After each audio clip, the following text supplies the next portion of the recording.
Задейте ли го това сиритане специално? Защото и това е хулиганство и призвавам полицията да си предприеме съответни действия. Така ли?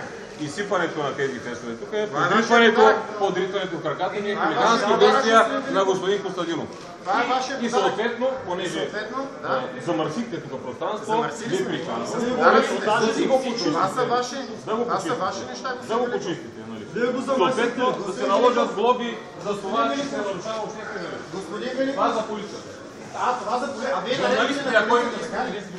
Вие сте долу при гражданите, Великов! Вие сте при гражданите! Слез долу, Великов! Долу ви чакат гражданите! Но иска отговори! Правилата тази държава трябва да се случи. И понеже се спазване за това, се случи. Ще се научат, ще се казват за това.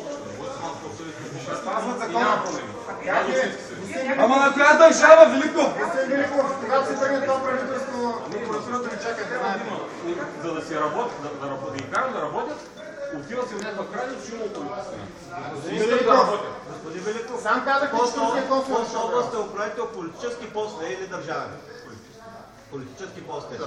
И държавен или тъй като вие сте назначен, не сте избран.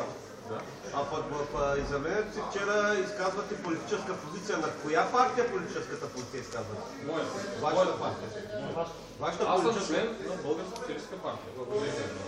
По принцип изказвам моята позиция, като областен управител. А партия БСП